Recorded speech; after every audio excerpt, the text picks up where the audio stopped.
오늘 이 말씀은 우리가 왜 그리스도와 연합해야 하는지, 십자가의 죽음과 왜 연합해야 부활 생명과도 연합할 수 있는 것인지, 오늘 바울의 그 부분에 대한 통찰을 함께 나누고자 합니다. 1절, 2절입니다. 그런즉 우리가 무슨 말을 하리요? 은혜를 더하게 하려고 죄에 거하겠느냐? 그럴 수 없느니라. 죄에 대하여 죽은 우리가 어찌 그 가운데 더 살리요? 바울은 이렇게 말합니다. 은혜가, 죄가 깊은 곳에 은혜가 더 깊다. 그렇다면 은혜를 더하게 하기 위해서 죄를 더 지어야 된다는 얘기냐? 그럴 수는 없다는 것입니다. 왜냐하면 죄에 대하여서는 일단 우리가 죽었기 때문입니다. 죄와 결별했기 때문입니다. 우리가 예수님께서 십자가에 죽으심으로 우리는 죄와는 이제 완전히 관계가 끊어진 것입니다. 바울은 이렇게 표현하고 있는 것이죠. 8장 2절입니다. 로마서 8장 2절. 이는 그리스도 예수 안에 있는 생명의 성령의 법이 죄와 사망의 법에서 너를 해방하였습니다. 그렇습니다. 구원은 해방입니다. 구원은 죄로부터의 해방입니다. 죄로부터 묶여있는 상태로부터 완전히 풀려난 것이죠. 그러면 구원은 자유입니다. 죄로부터의 자유입니다. 그렇게 일단 죄와 관계가 정리된 사람이 어떻게 다시 죄로 돌아갈 수 있냐는 것이죠. 그래, 그는 이렇게 말하는 것입니다.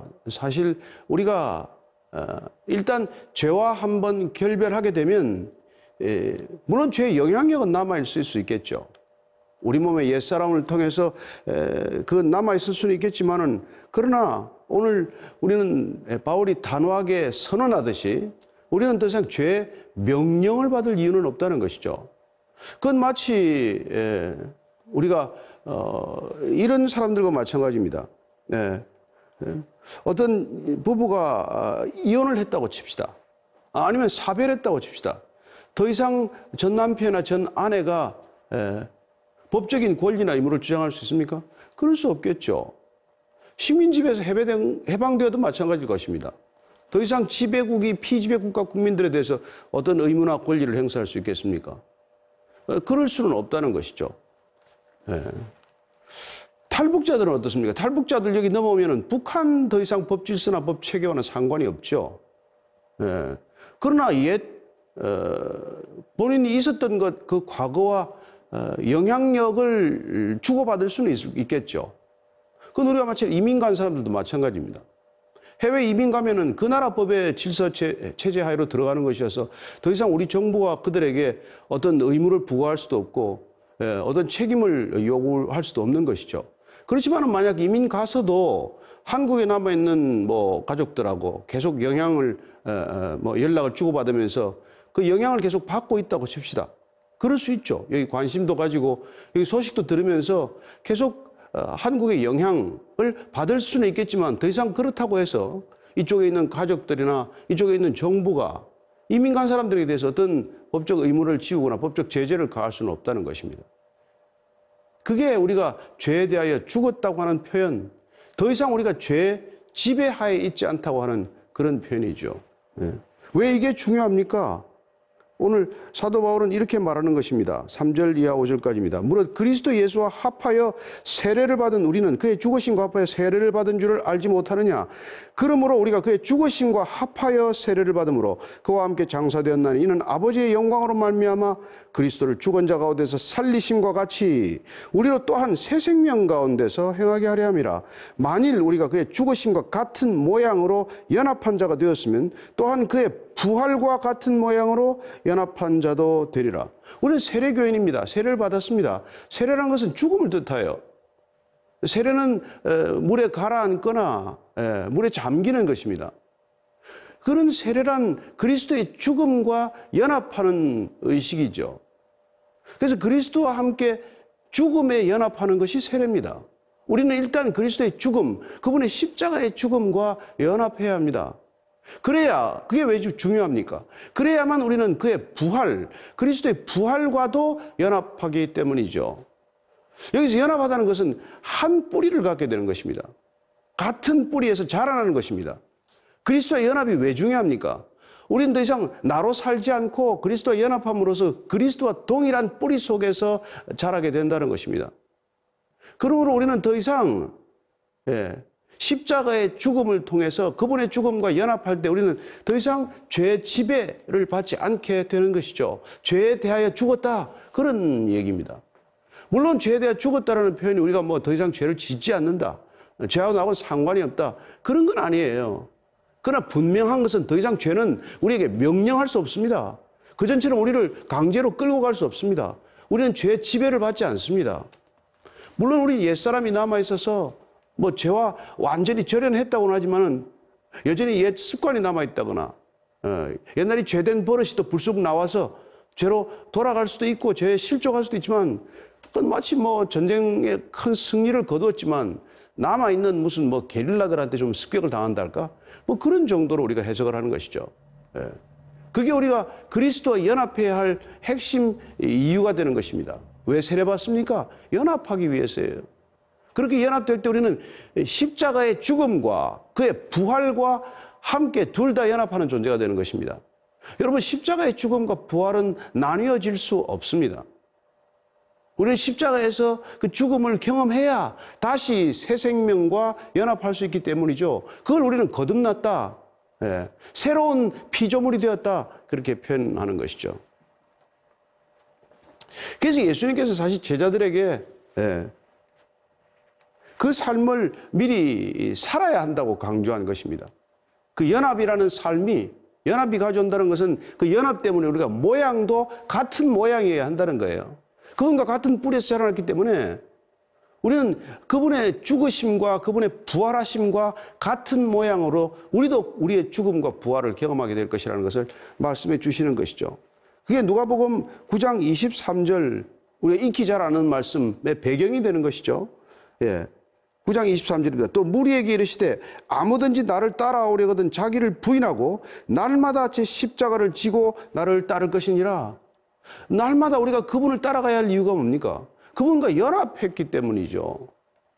그분이 함께 우리가 이제는 더 이상 둘이 아니라 하나로 살아간다면은 그분이 죽으심과도 연합해야 하고 그분의 부활과도 연합하기 위해서 일상 자체가 그분을 따르는 삶, 그분을 닮아가는 삶이어야 한다는 것이죠.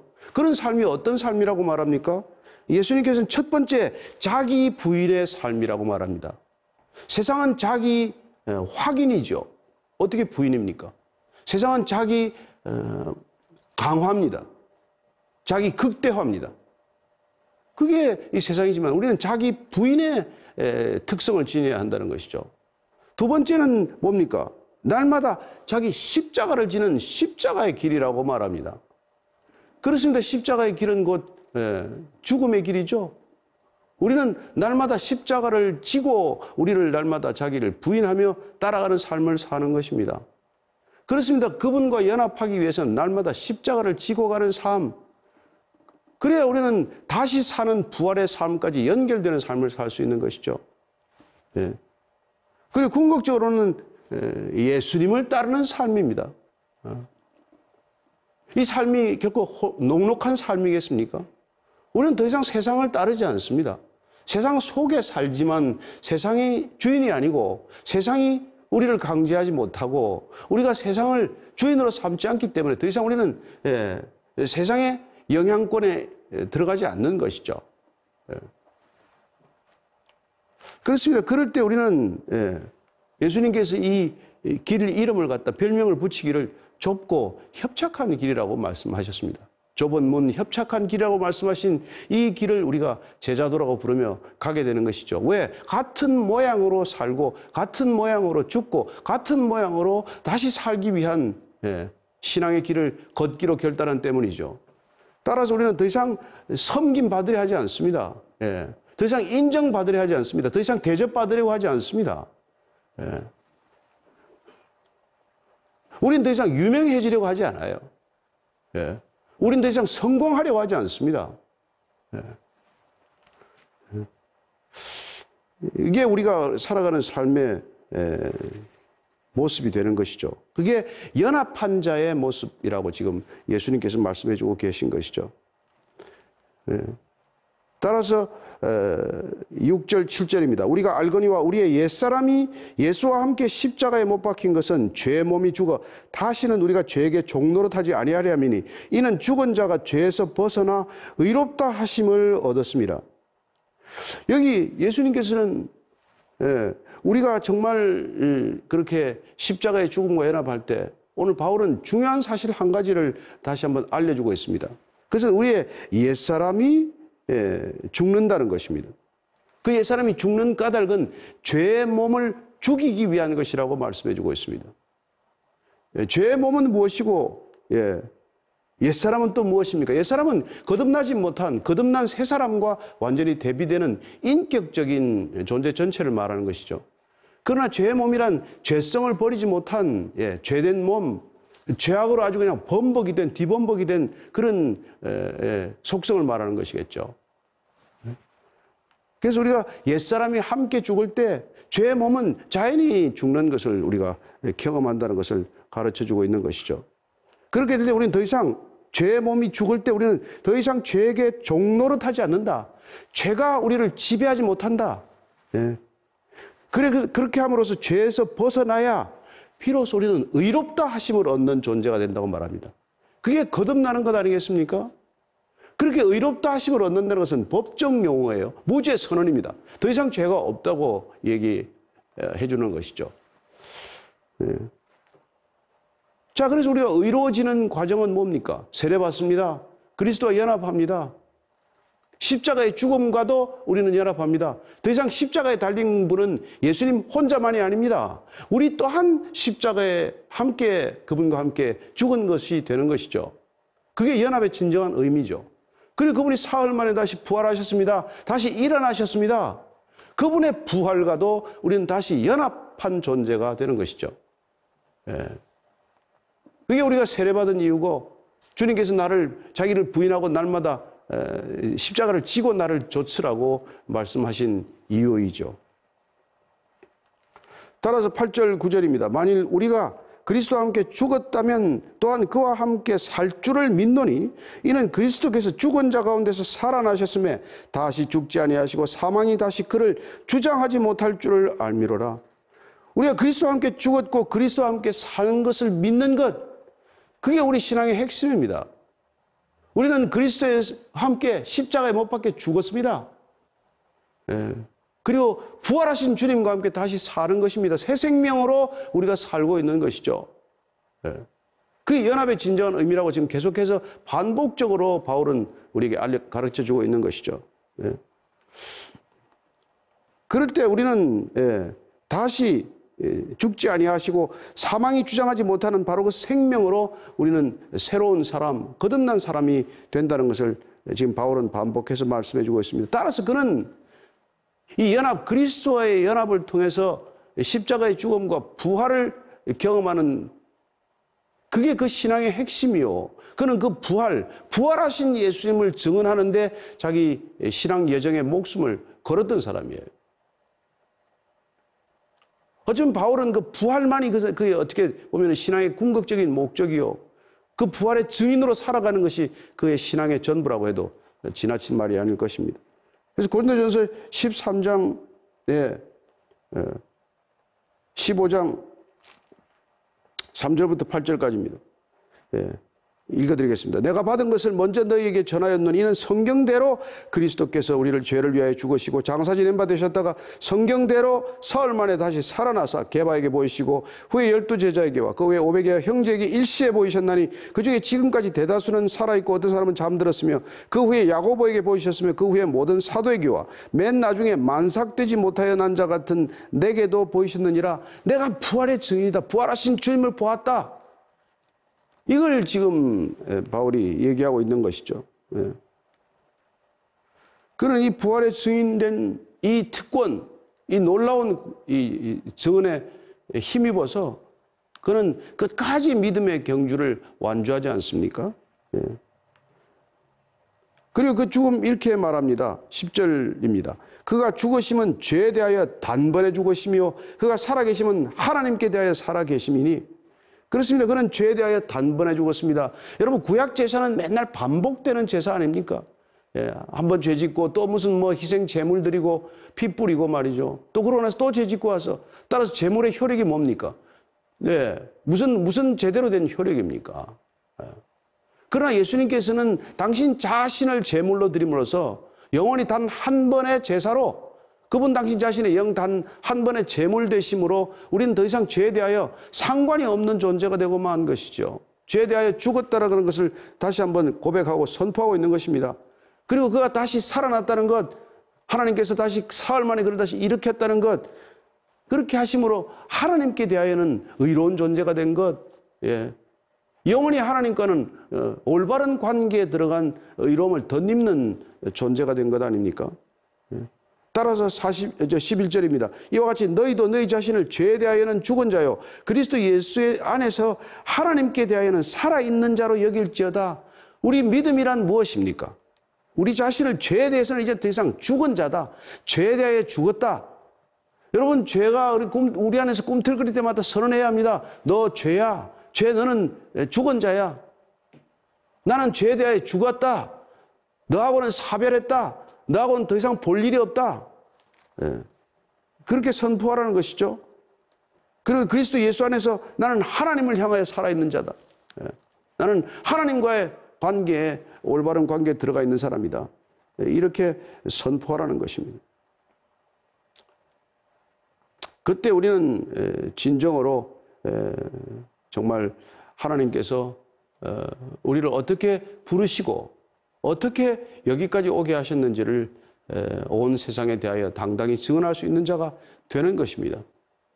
오늘 사도 바울은 중요한 얘기를 합니다. 이 모든 것들이 성경대로, 성경에 예언된 대로, 구약 성경의 말씀으로 기록된 대로 그분은 나셨고, 그분은 죽으셨고, 그분은 다시 하나님 보좌의 우편에 앉으셨다는 것을 말씀해 주고 있는 것입니다. 따라서 그 성경대로라는 것, 그게 얼마나 중요한 말씀인지 모릅니다.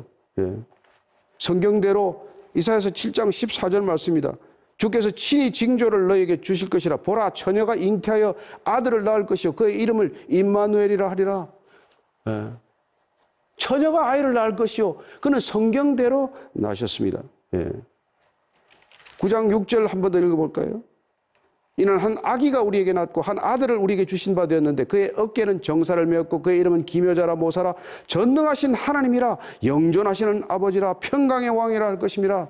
이렇게 성경대로 나셨다고 말씀하고 있습니다.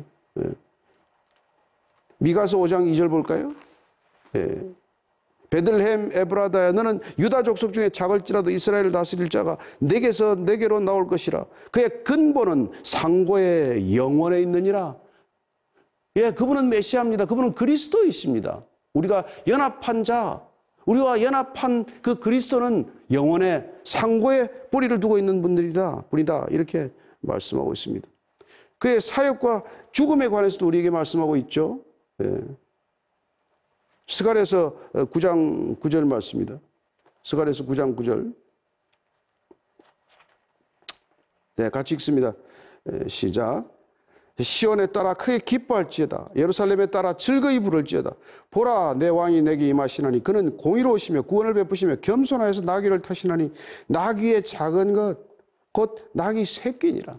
여러분, 나귀 타고 입성하지 않으셨습니까? 성경대로 그분은 공생의 사역을 이어가셨던 것이죠. 시편 22편 16절 말씀, 17절 말씀은 어떻습니까?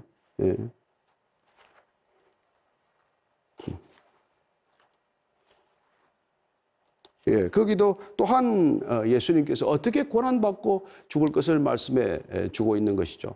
따라서 성경의 곳곳에 우리는 예언된 말씀대로 그분께서 오셨고 그분께서는 사역하셨고 그분께서는 또한 죽으시고 부활하셨다는 것입니다. 시편 20편 16편 18절까지는 개들이 나를 에워쌌으며 악한 무리가 나를 둘러 내 수족을 찔렀나이다. 내가 내 모든 뼈를 셀 수 있나이다. 그들이 나를 주목하여 보고 내 겉옷을 나누며 속옷을 제비 뽑나이다. 여러분, 이 말씀들이 다 응해지지 않았습니까? 그렇습니다. 그분은 말씀대로 오셨다는 것을 말씀해 주고 있는 것이고 그렇다면 여러분, 구약의 말씀대로 성취하신, 구약의 말씀대로 오신 예수님께서 신약을 통해서 그 말씀들을 성취하셨고 그 말씀들을 다시 한번 선포해 주셨고, 그것을 우리가 믿지 않을 이유가 어디 있습니까? 그 말씀 전체를 우리가 통째로 받아들이고 우리가 어떻게 세상과 같은 모양으로 살 수 있습니까? 그 말씀들을 우리가 온전히 받아들임으로써 우리가 날마다 그분을 닮아간다면, 그분과 연합하여 날마다 그분의 생명을 우리가 뿌리째부터 진액으로 빨아올리는 삶이 되어서 그분의 모양을 닮아간다면 어떻게 세상과 같은 모양으로 살겠느냐고 말씀해 주고 있는 것입니다. 그렇습니다. 부활의 생명이 우리 안에 이미 들어왔다면, 부활을 우리가 큰 소망으로 살아간다면, 하나님 나라에서 우리가 다시 한번 그분 백성도로 사는 것을 날마다 믿음으로 고백한다면 우리의 걸음은 예전과 다른 걸음이 될 것이라고 말씀해 주고 있는 것이죠. 그래서 11절 말씀입니다. 이와 같이 너희도 너희 자신을 죄에 대하여는 죽은 자요 그리스도 예수 안에 하나님에 대하여는 살아있는 자로 여길지어다. 여러분, 우리가 이 부활주일 아침에 선언해야 될 건 뭡니까? 반복해서 바울은 우리에게 명령합니다. 죄에 대하여 죽은 자다. 그렇게 선언하라는 거예요. 난 더 이상 죄하고 상관이 없다. 죄야, 나를 찝쩍거리지 말아라. 나를 힘들게 하지 말아라. 더 이상 나는 너하고 볼 일이 없다. 나는 하나님께 대하여 살아있는 자다. 나는 하나님께 대하여 살아있는 자로 나는 살기로 결단한 사람이다. 그래서 그는 고린도전서 15장 12절에서 13절까지 이렇게 말하고 있습니다. 시작. 그리스도께서 죽은 자 가운데서 다시 살아나셨다 전파되었거늘 너희 중에서 어떤 사람들은 어찌하여 죽은 자 가운데서 부활이 없다 하느냐. 만일 죽은 자의 부활이 없으면 그리스도도 다시 살아나지 못하였으리라. 우리가 이 부활주의를 맞아서 여러분, 부활에 대해서 그게 무슨 부활이라는 게 무슨 소리냐, 어떻게 그렇게 이렇게 비과학적인 얘기를 하고 있냐, 도대체 이 세상에 죽었다고 살아난 사람이 어디 있다고 그러느냐 라고 말할지 모릅니다. 초대교회 때부터 지금까지 부활에 대한 시비, 부활에 대한 의문, 부활에 대한 조롱은 언제든지 있어 왔습니다. 그러나 오늘 바울은 이렇게 우리에게 선포하고 있는 것입니다. 본인이 부활의 증인일 뿐만 아니라 당신이 부활 생명을 가진 자일 뿐만 아니라 어찌하여 죽은 자 가운데 부활이 없다 하느냐. 만일 죽은 자의 부활이 없다면 그리스도를 부활시킬 이유가 어디 있느냐. 그리스도는 부활의 첫 열매입니다.